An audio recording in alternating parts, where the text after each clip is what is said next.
Welcome, the attendee of the ACE, um, to the video of understanding the business environment. And I am going to answer and illustrate the 5 tasks about the economics. So the first task is to show the consumption tax impact on consumer wealth and consumer welfare and producer welfare. So this is a basic diagram of supply curve and demand curve.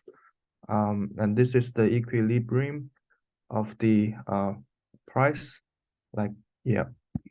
So the consumer surplus is above the area above the equilibrium, and the producer surplus is under the price equilibrium.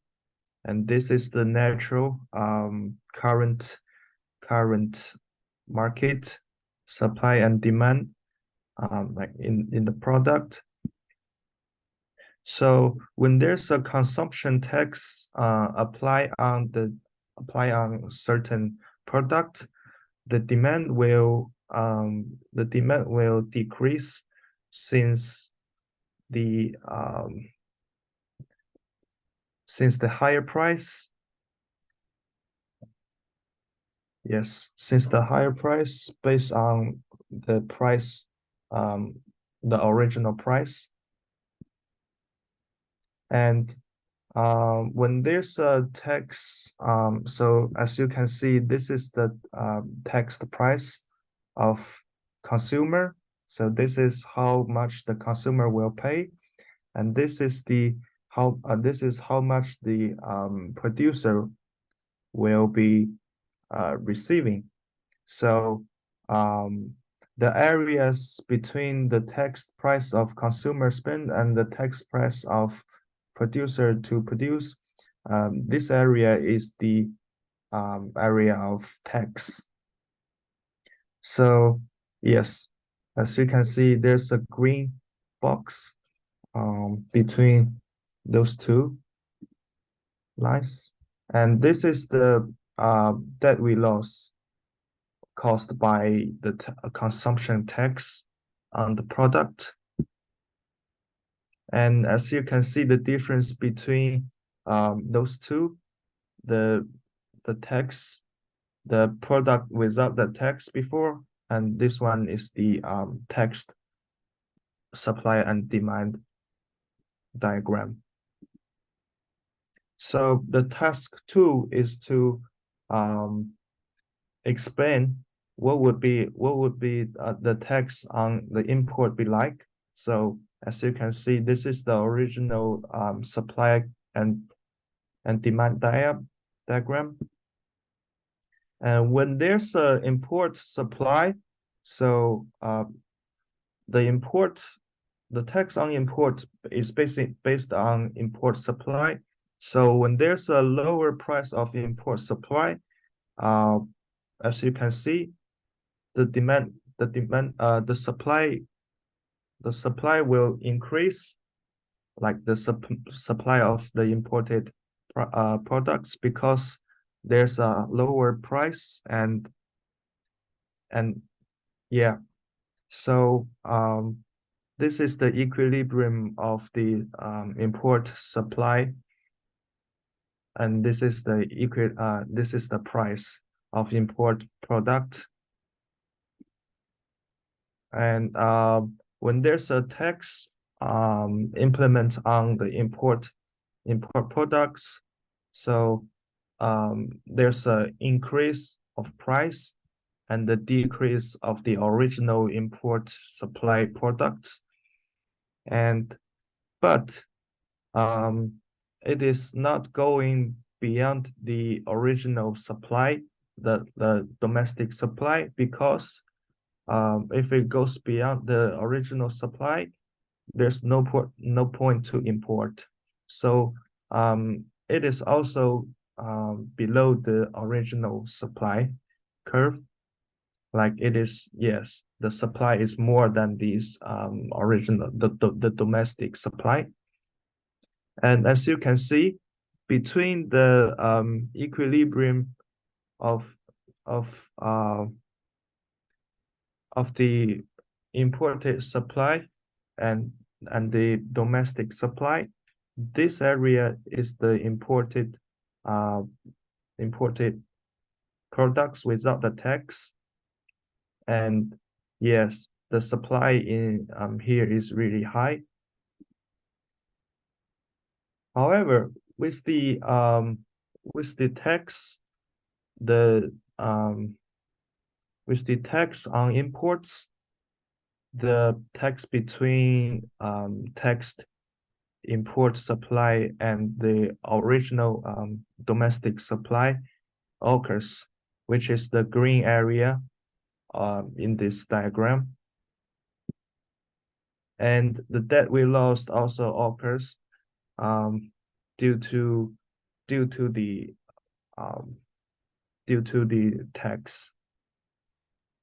And uh, the government revenue also increased due to the tax.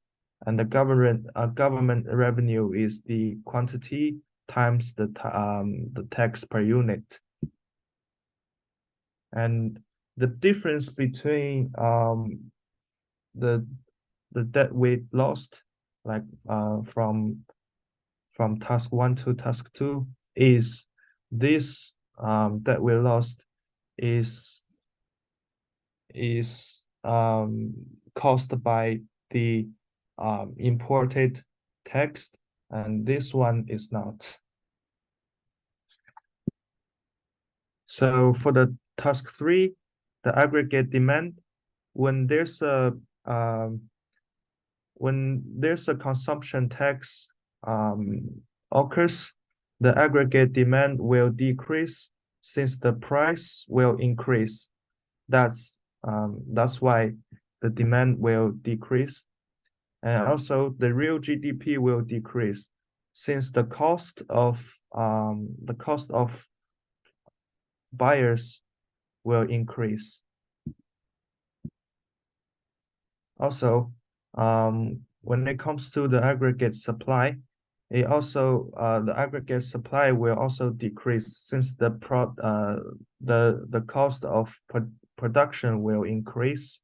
So it is hard for producers to produce, and there's an increased price on the product.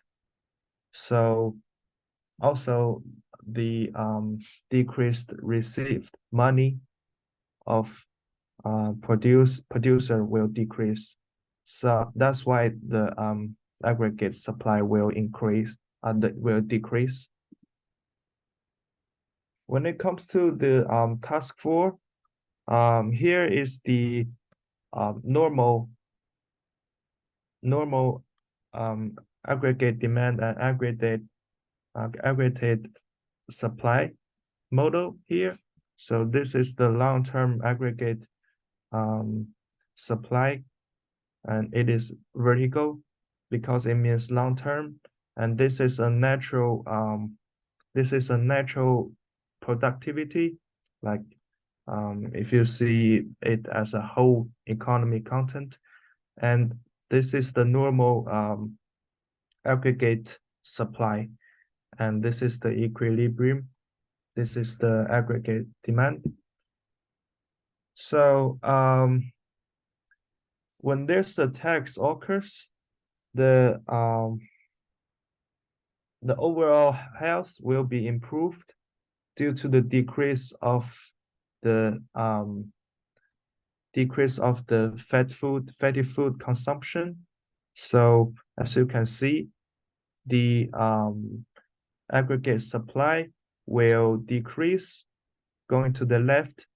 And also when there's a long-term tax on the certain product, the long-term aggregate supply will also goes to the left because of the high amount of tax. The only thing that another thing that increase will be the government revenue. So there might be potential economic benefits due to the increase of government revenue. However, this indicates the higher cost of production and the higher cost of the buyers purchasing.